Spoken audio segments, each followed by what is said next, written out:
Yuna had worked with the human for 8 months, and she still did not understand him.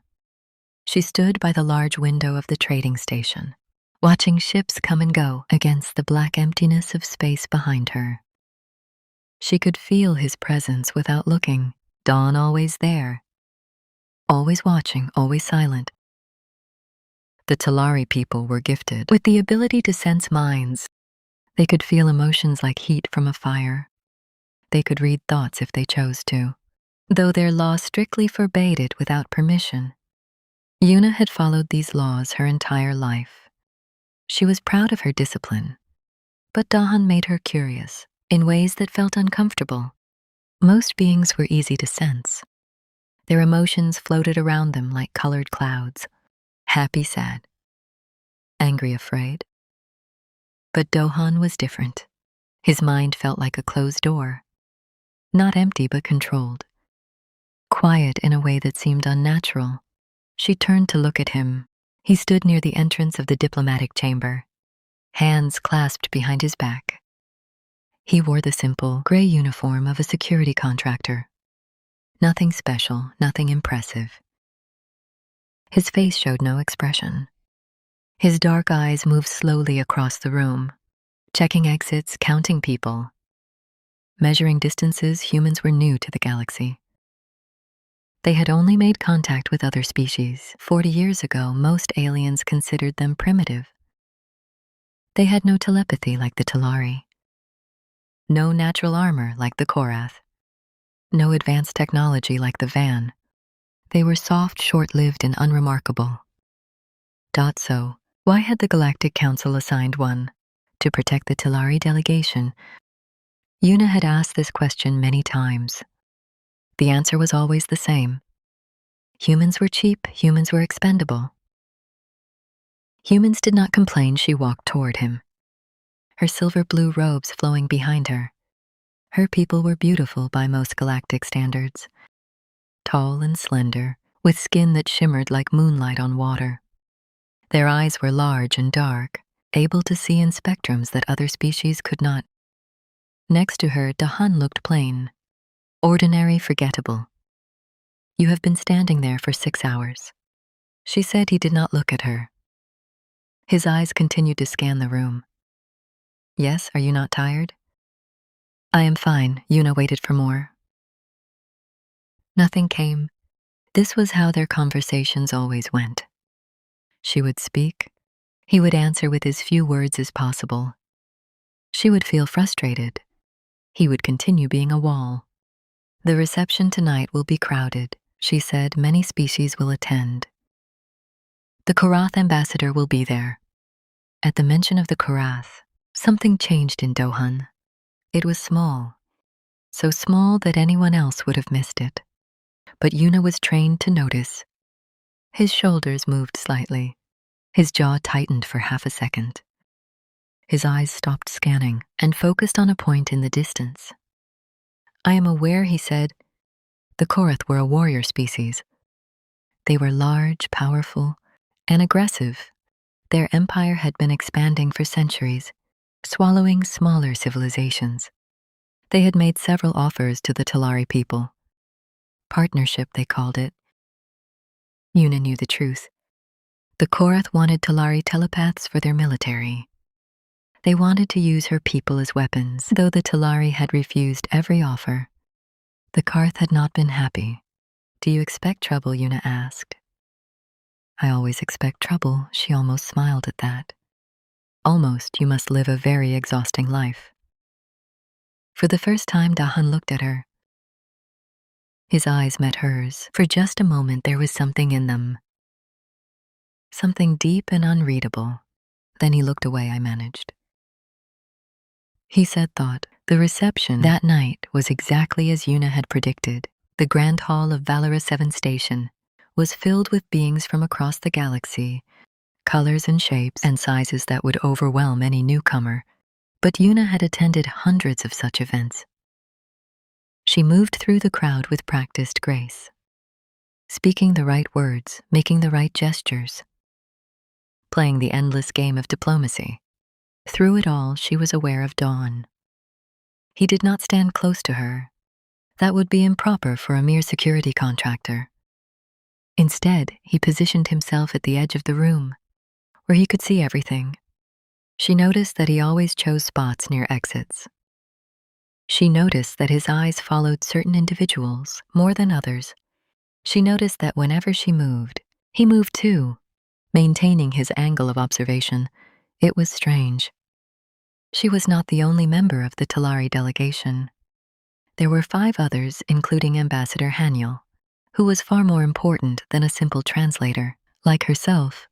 Yet Dawn seemed focused on her specifically. Why? The Karath ambassador approached her near midnight. His name was Vorican, and he was massive, even by Karath standards. His gray skin was covered in ritual scars. His yellow eyes looked at her with an interest that made her uncomfortable. "Translator Yuna," he said, his voice deep and rumbling. "We meet again, Ambassador of Orkan." She bowed her head slightly. "I hope you are enjoying the reception. I would enjoy it more with better company." He stepped closer, too close. The Corinth had no concept of personal space. Or perhaps they simply did not care. The Talari are such fascinating people, so gifted, so useful. Yuna kept her expression neutral. "We prefer the term talented." Of course, Vorkan smiled, showing rows of sharp teeth. "Tell me, translator, have you considered our latest proposal? A cultural exchange program? Your people would learn so much from us." The delegation has reviewed the proposal. We have concerns about the terms. Concerns can be addressed. Vorkan leaned down, his face close to hers. Everything can be negotiated. Everything has a price, even people. Before Yuna could respond, she felt a presence beside her. Dohan had appeared without a sound. He stood at her shoulder, his posture relaxed, but his eyes fixed on the Kurith ambassador. "Excuse me," Don said. His voice was calm, polite, completely unthreatening. "The Ambassador Haniel is asking for translator Yuna." Vorkan looked at the human with contempt. "The adults are speaking. Go away." Little creature Dawn did not move, did not blink. "The ambassador is asking for her now." For a long moment, Vorkan stared at the human. Then he laughed. It was an ugly sound. Humans so amusing. Like pets that think they are people. He looked back at Yuna. "We will continue this conversation later. Translator, think about what I said." "Everything has a price." He walked away, his heavy footsteps shaking the floor. Yuna let out a breath she did not know she was holding. She turned to Dawn. "Ambassador Haniel did not ask for me." "No," Dawn agreed. "You lied, yes." She studied his face, looking for some explanation. Some emotion. She found nothing. "Why did you intervene? He was not threatening me." Dawn was quiet for a moment. Then he said, "There are many kinds of threats." Before she could ask what he meant, he stepped back into the crowd and disappeared. Within seconds, he was at the edge of the room again, watching, always watching. Yuna stood alone in the middle of the reception, surrounded by hundreds of beings, and felt something she could not name. Not gratitude exactly, not curiosity either. Something in between. She looked across the room at the silent human who had been assigned to protect her delegation. For the first time, she wondered if there was more to him than she had assumed. For the first time, she wondered what he was really thinking behind those quiet eyes, but she would not read his mind. That was forbidden. That was wrong. She did not know that. Soon she would have no choice. The Festival of Lights was the biggest celebration on Ballora 7 Station. Once every cycle, beings from all species gathered in the central marketplace to honor the stars that connected their worlds. Colored lanterns floated through the air. Music played from every corner. The smell of 1,000 different foods mixed together in ways that were sometimes pleasant and sometimes terrible. Yuna walked through the crowd, with 2 other members of her delegation. The station security had assured them that the festival was safe. Extra guards had been posted. Scanners checked every entrance. Nothing could go wrong. Dawn walked 10 steps behind her. She did not need to look to know he was there. She could feel his presence like a shadow that never left. The marketplace was beautiful. Yuna had to admit that lights of every color hung from cables stretched between buildings. Performers danced on floating platforms. Children of different species ran and played together, their differences forgotten in the joy of the moment. For a little while, Yuna almost forgot about politics and threats. In the Corinth, she stopped at a stall, selling crystal flowers from her home planet. She bought one, holding it up to the light to watch it sparkle. For a little while, she was just a young woman enjoying a festival. Then the world exploded. The blast came from somewhere to her left. A wall of force and heat hit her body and threw her through the air. She heard screaming. She heard the crash of structures falling. She felt herself spinning out of control. Unable to stop, she hit the ground hard. Pain shot through her body. Her vision went white, then red. Then blurry, she tried to move. But her limbs would not obey. She tried to call for help, but her voice made no sound. Smoke filled the air. People were running in all directions. More explosions echoed in the distance. Alarms screamed overhead. Yuna lay on the ground, helpless, watching the chaos around her with fading eyes. This is how I die, she thought. Alone on the floor of a foreign station, far from home, then a body covered her. As Daud Duhan appeared from nowhere, he threw himself over her, shielding her from falling debris with his own flesh. His arms wrapped around her head, protecting her skull, his chest pressed against her back. His heart beat strong and fast against her spine. Another explosion closer this time. Yuna felt the heat of it even through Dawn's body. She heard him grunt in pain as something struck him, but he did not move. He did not let go. And in that moment of terror and contact and complete loss of control, Yuna's mental barriers broke. She had not meant to read his mind.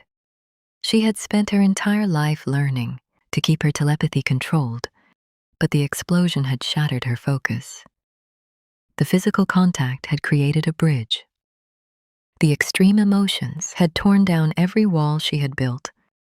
She fell into his thoughts like falling into an ocean.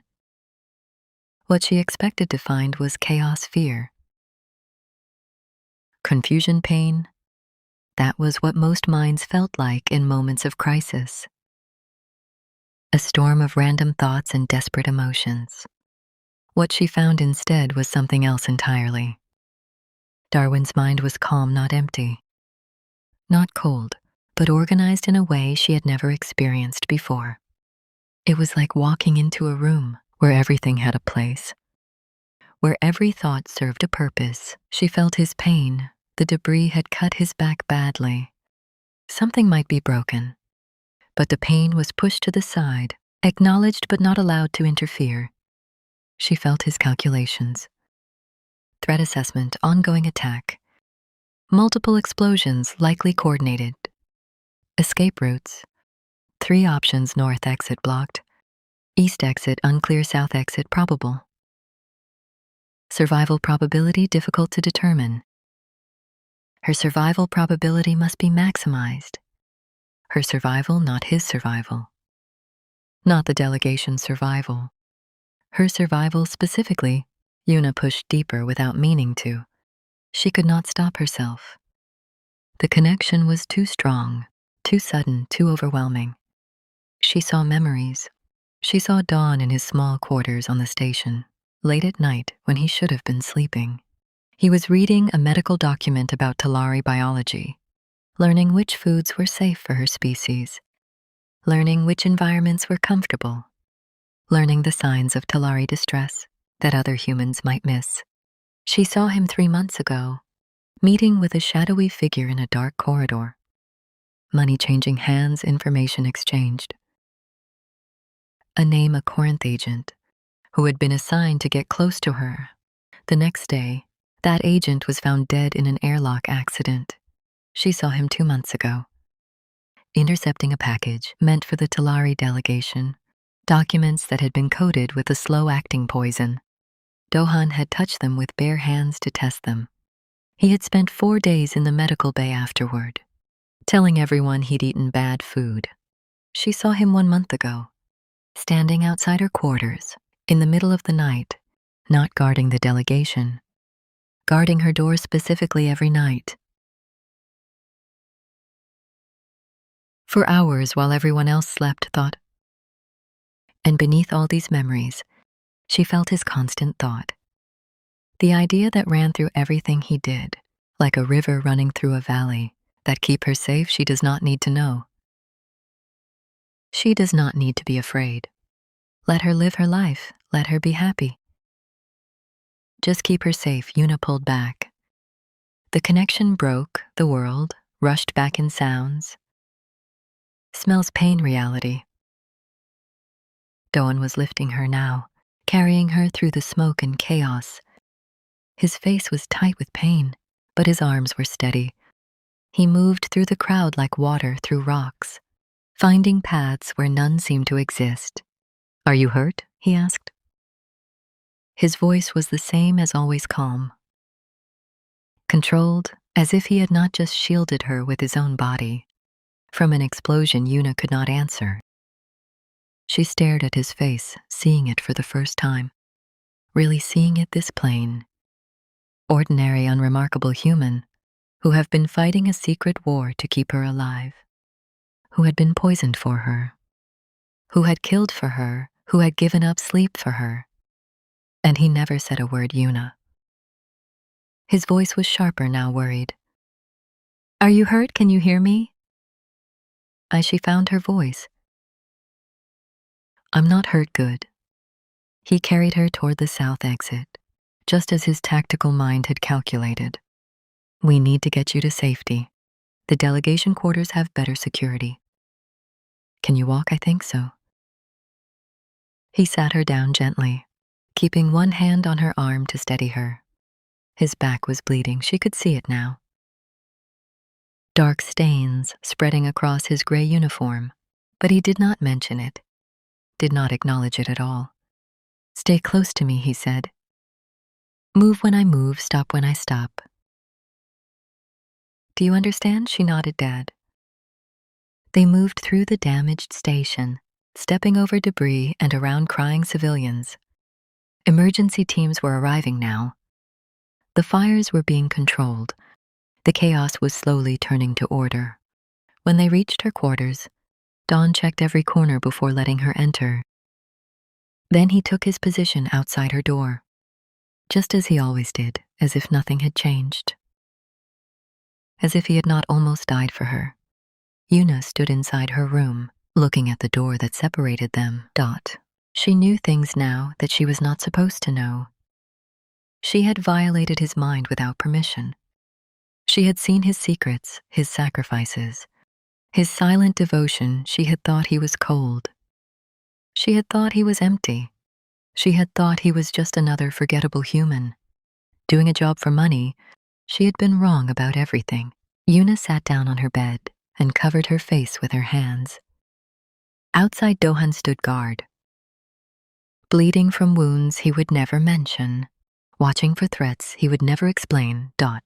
And for the first time in 8 months, Yuna understood that she had never really known him at all. 3 days passed after the explosion. The station returned to normal. The damaged marketplace was repaired. The dead were mourned and forgotten. Life continued as it always did. But Yuna could not forget. She moved through her duties like a ghost. She translated documents, she attended meetings. She smiled and spoke and pretended everything was fine. But inside, she was burning with questions she could not ask. She had violated Dohan's mind. She had seen things she was never meant to see. If she told him, she would have to admit her crime. Among the Talari, reading someone's mind without permission was one of the worst things a person could do. It was a betrayal of trust, A violation of the soul dot, so she stayed silent and she watched. She watched Do-hun differently now. Before she had looked at him and seen nothing. Now she looked at him and saw everything. She noticed how he tasted her food before serving it. Just a small bite, always when he thought no one was looking. Testing for poison, willing to die first if something was wrong. She noticed the scars on his hands. Long, thin lines that she had never paid attention to before. Now she recognized them. Corinth blades made cuts like that, curved and cruel. How many times had he fought without telling anyone? She noticed his conversations with station workers. Quick words exchanged in corners. Small nods of acknowledgement. He had built a network of informants. Eyes and ears throughout Valora 7. All watching for threats to her. She noticed his exhaustion. The dark circles under his eyes that makeup could not hide. The way he leaned against walls when he thought no one was watching. He never slept enough, how could he? When he spent his nights guarding her door. Each observation was a knife in her heart. On the 4th day, she could not stand it anymore. She needed answers real. Answers, not the glimpses she had stolen from his mind. She went to the station's intelligence office. The officer in charge was a woman named Myra. She was human like Dong. But where he was silent, she was sharp. Her eyes missed nothing, her words cut like blades. Translator Yuna Mireille looked up from her desk. This is unexpected. What can I do for the Tilari delegation? Yuna closed the door behind her. I want to know about contractor Don. Murray's expression did not change. What about him, everything? For a long moment, Murray was silent. She studied Yuna with those sharp eyes, measuring something that Yuna could not see. Then she stood and walked to a cabinet. She pulled out a thin folder and dropped it on the desk. His service record, Myra said. Officially, he's a standard security contractor. Grade 3, assigned to general protection of the Tilari delegation. And unofficially, Myra smiled. It was not a friendly smile. You are asking dangerous questions, translator. I need to know. Another long silence. Then Myra sat down and folded her hands. Unofficially, Contractor Dowen is one of the best operatives I've ever worked with. He was assigned to your delegation specifically because of intelligence we received 8 months ago. Intelligence about you. Yuna felt cold me. The Korath do not want the Tilari people. Generally, they want specific individuals. Telepaths with rare abilities. Your gift for deep reading makes you extremely valuable to them. They have been planning to capture you for over a year. Deep reading, the ability to see not just surface thoughts, but buried memories, hidden secrets, things that people did not even know about themselves. It was rare even among Tilari. Yuna had always considered it a burden more than a gift. Why was I not told, she asked. Because knowing would have changed your behavior. You would have been afraid. You would have acted differently. The Korath would have noticed and adjusted their plans. Myra shrugged. It was decided that ignorance was safer for you. And for the mission being my protection, yes. Yuna felt anger rising in her chest. So I was kept in the dark, while others risked their lives for me. While De Hong risked his life for me. He volunteered. Marie's voice was quiet now. When he learned about the threat, he asked for the assignment.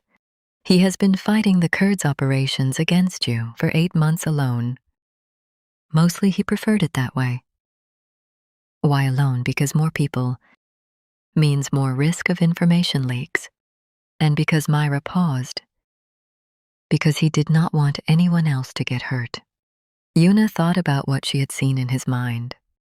The calculations, the constant focus on her survival. The willingness to die without recognition. How many threats has he stopped? She asked. Mira. Open the folder. 7 confirmed. Probably more that we do not know about. She read from the pages 2 assassination attempts, 1 kidnapping operation, 3 information gathering missions, 1 poisoning. She looked up. The poisoning nearly killed him. Did you know that I heard he was sick from bad food?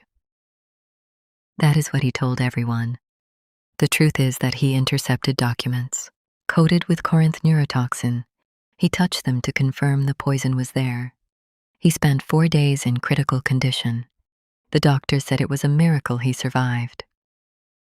Una closed her eyes. She had been attending meetings while he fought for his life.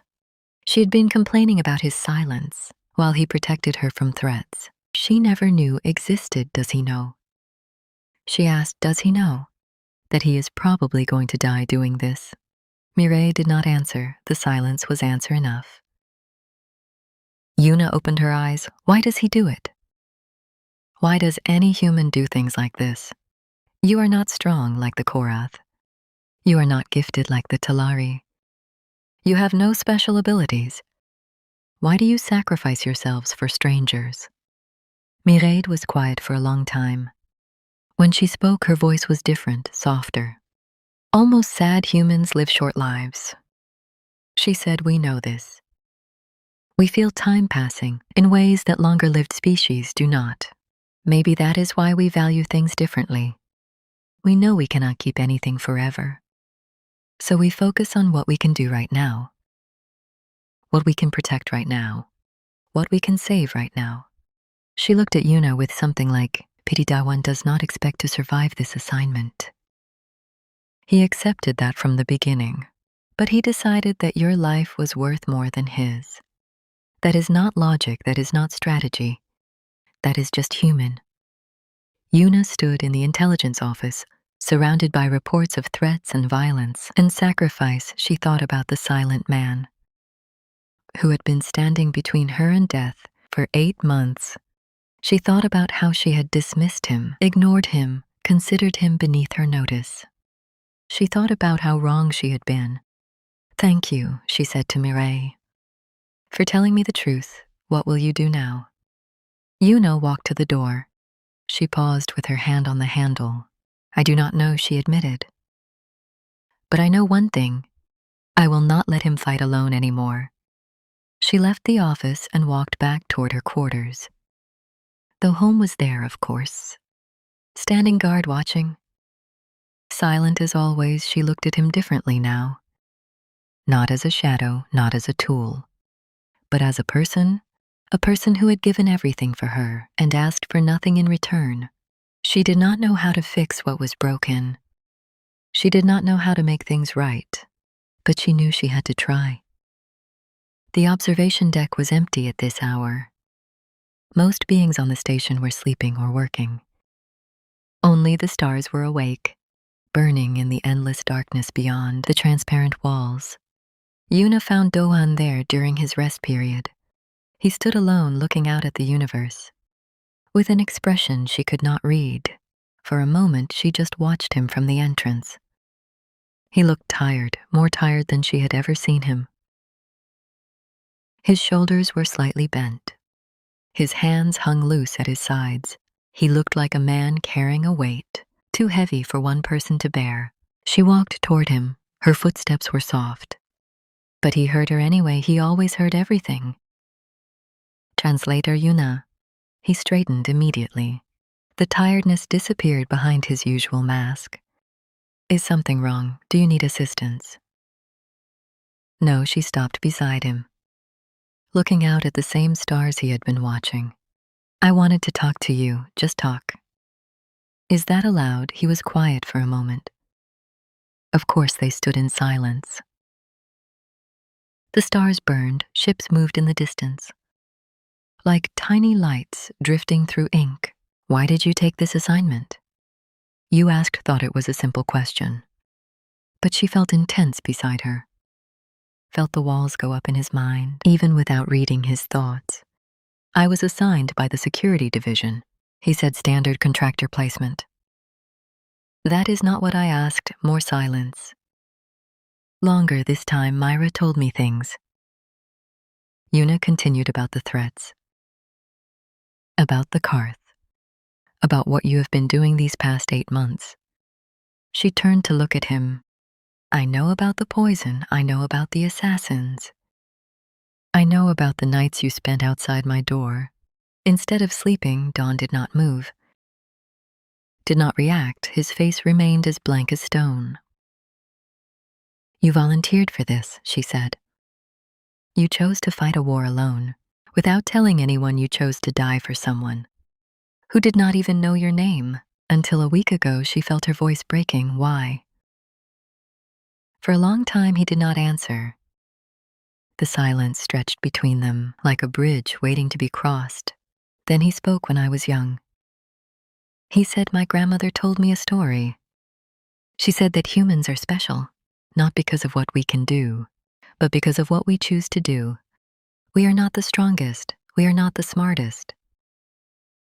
We are not the most powerful.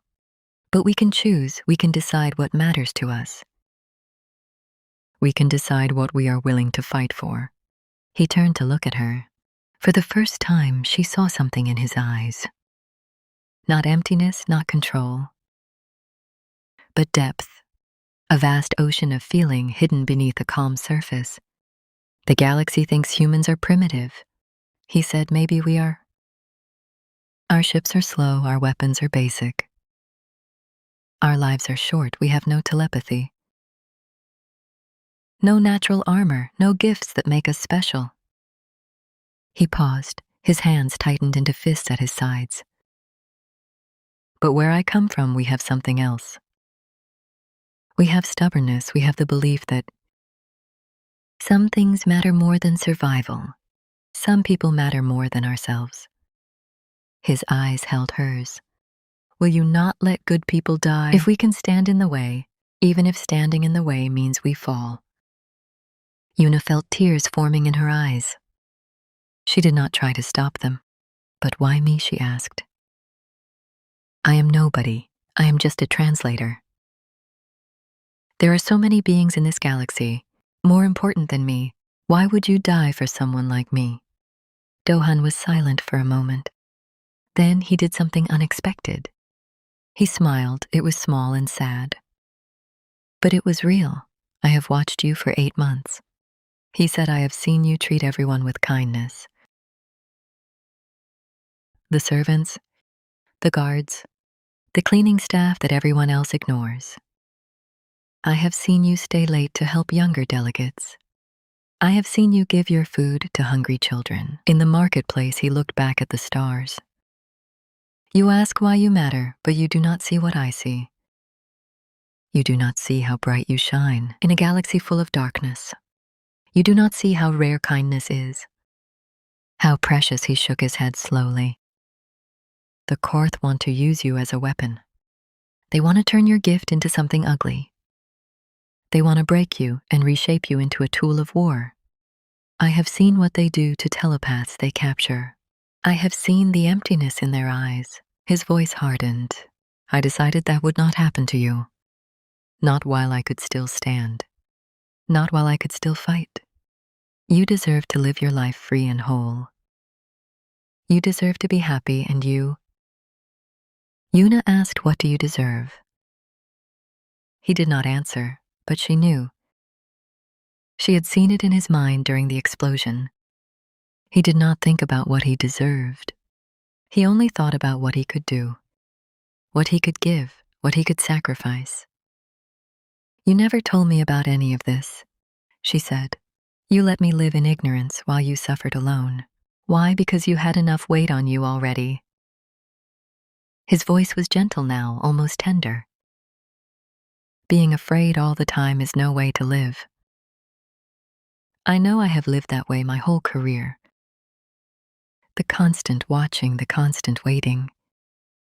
The knowledge that death could come at any moment, from any direction. He looked at her again. I could carry the fear for you. That is what I am good at.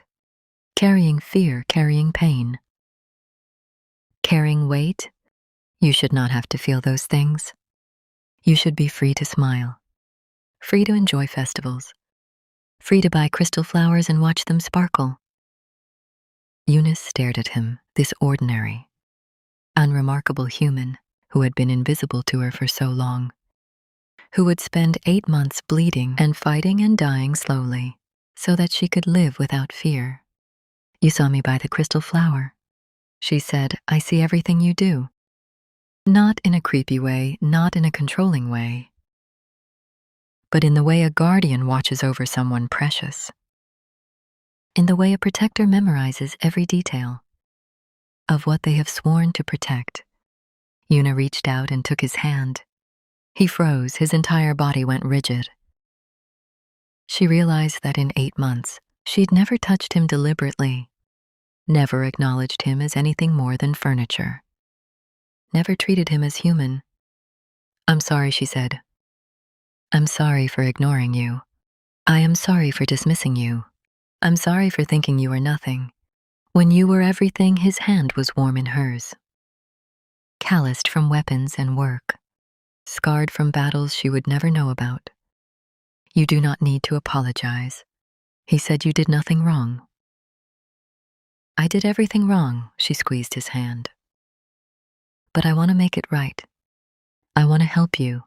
I want to fight beside you instead of hiding behind you." He shook his head. "It is too dangerous. The cores will make their move soon.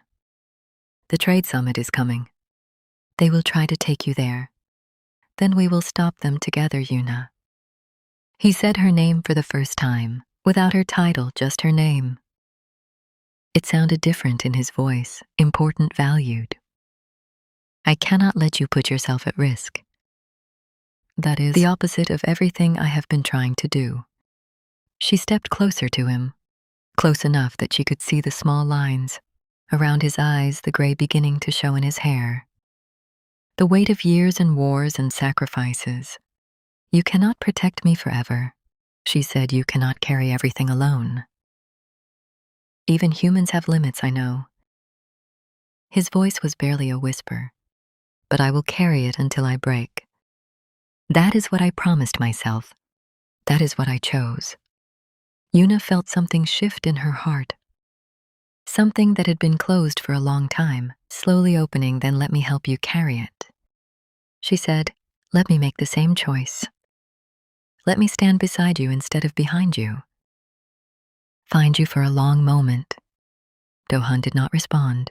His eyes searched her face, looking for something, permission maybe, or hope. Then slowly, carefully, his fingers tightened around hers.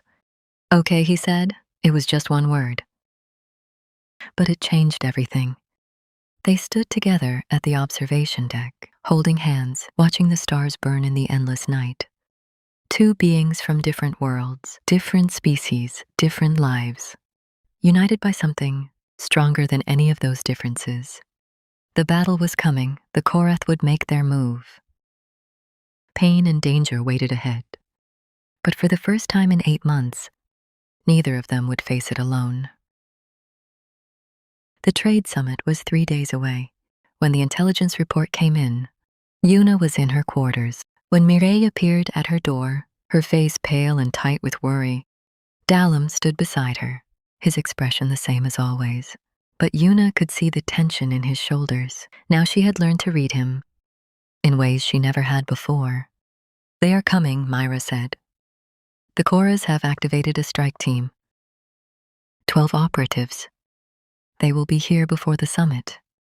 Their target is you." Yuna felt fear rise in her chest, but she pushed it down. She had made a decision. She would not hide anymore. "What is the plan?" she asked. Myra looked at Dawn. Something passed between them. A question and an answer without words. "We have 2 options," Myra said. "The first is evacuation. We get you off the station tonight. Hide you somewhere the Korath cannot find. It is the safer choice. And the second option, we fight." Dahan's voice was flat. "We find them before they find us. We end this." Yuna looked at him. "Which option do you recommend?" He was quiet for a moment. "Evacuation. It keeps you safest." "That is not what I asked." "Which option do you think is right?" Another pause, longer this time. When he spoke, his voice was different, heavier. Running only delays the problem. The cars will never stop hunting you. They are patient, they can wait years. Decades for the right moment. If we run now, you will spend your whole life looking over your shoulder. He met her eyes. If we fight now, we can end it, we can destroy their operation here. And send a message that you are not prey, but it will be dangerous. People will get hurt. Maybe killed. Including you, Yuna said. He did not deny it. Yuna turned to Mireille. I want to fight, Mireille blinked. Translator Yuna with respect. You are not a soldier, you have no combat training. You would be a liability in a direct confrontation. I am not suggesting a direct confrontation. Yuna felt something building inside her, a strength she had never used before. I am a telepath, I can sense minds. I can find their operatives before they get anywhere near us. I can tell you exactly where they are and what they are planning. Dawn stepped forward. No, using your abilities that way is dangerous. If they sense you scanning for them, they will know we are aware. They will change their plans. Or worse, they will target you specifically. They are already targeting me specifically, Yuna. He said her name again. That single word that carried so much weight. I cannot let you put yourself in danger. That is the opposite of everything I have been trying to do. She moved toward him. They were close now. Close enough that she could see the worry in his eyes, the fear that he usually hid so well. I know what you have sacrificed for me. She said, I know what you have suffered. And I am grateful, more grateful than I can ever say. But this is my life, my choice. You taught me that humans choose what matters to them. They choose what they are willing to fight for. She reached up and touched his face. His skin was warm under her fingers. I choose to fight beside you, not behind you. Dawn closed his eyes. For a moment, he looked like a man standing at the edge of a cliff, trying to decide whether to jump. Then he opened his eyes and nodded. Okay, he said, but we do this together. You scan for them, I handle the physical threats. We work as a team, no unnecessary risks. No heroics, agreed. Agreed, Myra looked between them, with an expression that might have been surprise, or maybe respect. I will coordinate with station security. We will need a tactical center, somewhere you can work from safely. My quarters. Yuna said it has the best shielding on the station. Dawn made sure of that. Myra nodded and left to make preparations. Yuna and Dawn were alone. There is something I need to tell you. Yuna said. The words had been building inside her for days. She could not hold them anymore. During the explosion at the festival, when you covered me with your body, I lost control of my telepathy. I read your mind. She washed his face for anger, for betrayal, for the disgust that Talari usually showed. When someone confessed to unauthorized mind, reading. But Dawn just looked at her calmly. I know, he said. She stared at him. You knew. Your behavior changed after that night. You started looking at me differently, asking questions you had never asked before. I knew something had happened. He shrugged slightly, I guessed. And you are not angry. Why would I be angry? I have nothing to hide from you. Everything I've done, I would do again. He smiled that small, sad smile. If anything, I am relieved. Now you know the truth. Now you know why I am here. Yuna felt tears threatening again. I thought you would hate me. I could never hate you. His voice was soft. I have spent 8 months watching over you, protecting you, learning everything about you. He paused in my own way. I know you better than anyone. It seems fair that you know me too. She laughed. It was a wet, broken sound, but it was real. We are quite a pair, she said. the telepath who read someone's mind by accident, and the human who was happy to let her. The galaxy is strange, he agreed.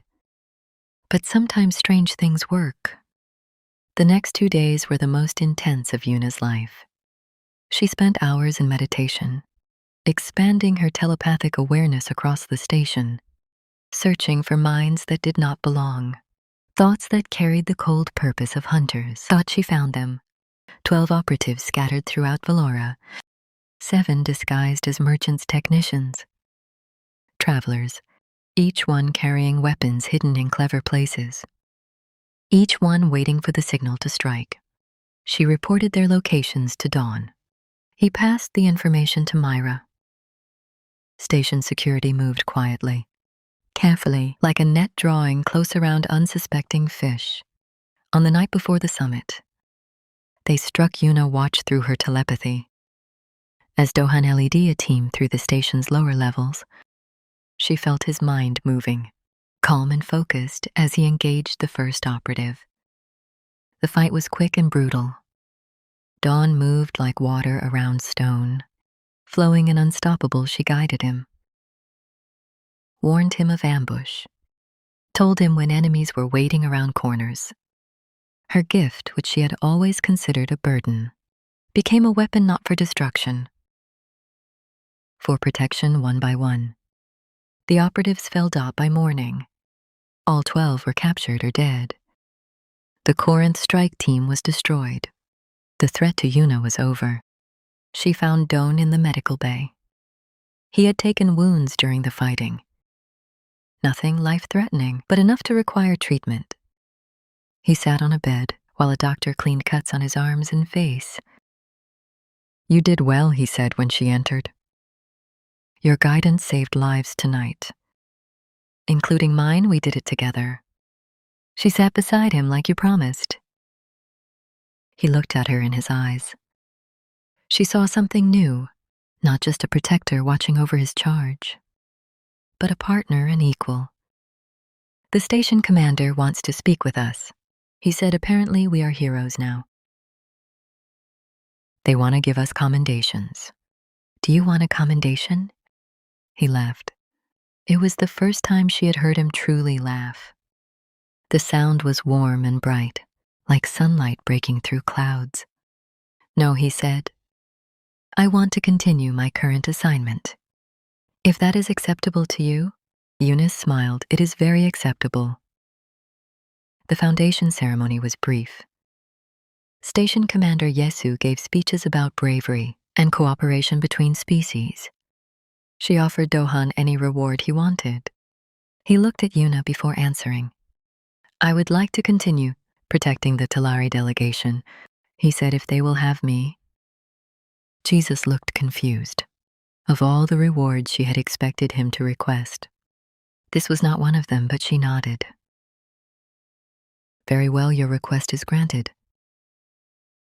That night, Yuna and Dawn stood together on the observation deck, the same place where they had first truly talked. The same stars burned in the darkness beyond, but everything was different now. Yuna reached out and took his hand. Through the contact, she opened a gentle telepathic channel, not intrusive, not forceful. Just a soft bridge between their minds. She sent him a single thought dot. "Thank you, you are not alone anymore." She felt his surprise, his warmth, his gratitude dot, and beneath it all she felt something else. Something that had been growing for 8 months. Something that had no name yet, but was beautiful and strong and true. He squeezed her hand and sent back his own thought. "Simple but powerful, neither are you." They stood together, watching the stars burn in the endless night. 2 souls from different worlds, joined by sacrifice and trust, and something deeper than either of them fully understood. The galaxy was vast and cold and full of dangers. But they had each other now, and that made all the difference.